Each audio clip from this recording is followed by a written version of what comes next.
Yeah, wait.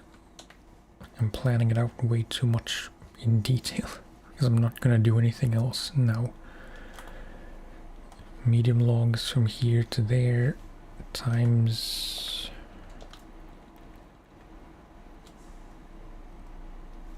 times 2, that's Bill.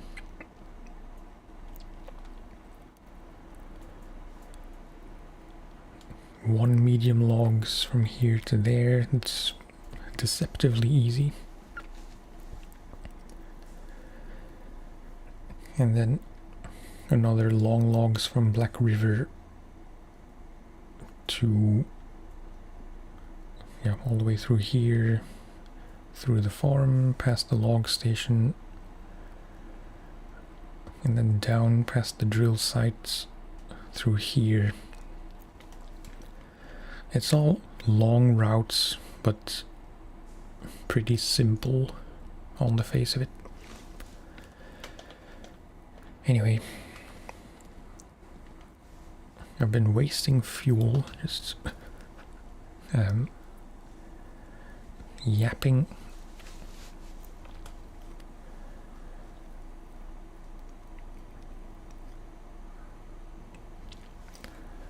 Yeah,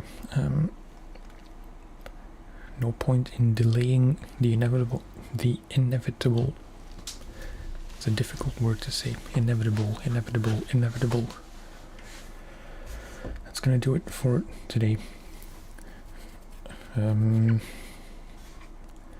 Tomorrow is Sunday. I don't really have anywhere to be,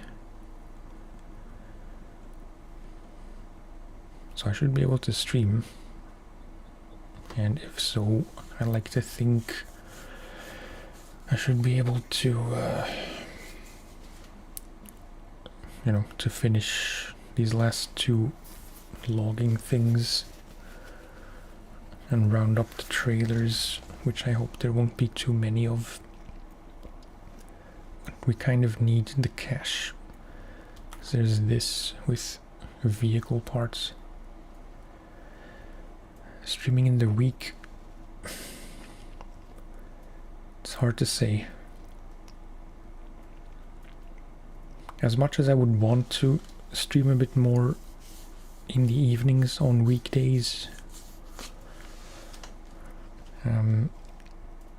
most of the times when I tentatively plan to do so, I never end up following through with it. So,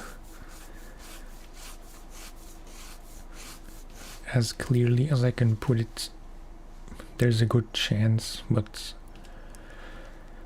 I don't want to say I will and then not do it. But definitely tomorrow should be time. I do have some videos to edit as well. The last cairn one, which will only be published in June. Another session one I'd like to record, East Shade, and maybe a reading video. But yeah. Usually the trend that has been forming is that I keep streaming for weekends and recording and editing for the week. Especially recording videos, it tends to be quieter at night in the week than during the day on weekends. I'm rambling at 200 miles an hour. Yeah, that's gonna do it for this one. If I stream tomorrow, it's probably gonna be in the afternoon, around 2-ish Brussels time.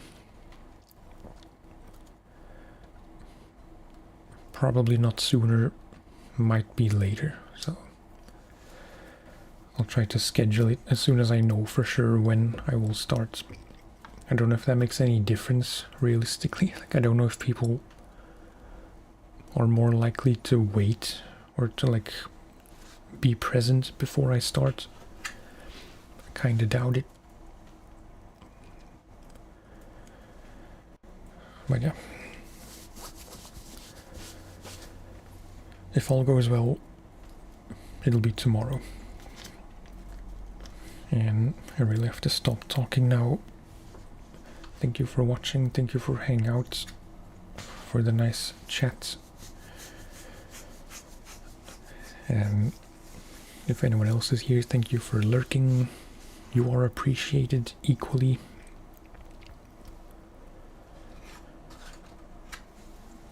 And yeah, see you next time, probably tomorrow.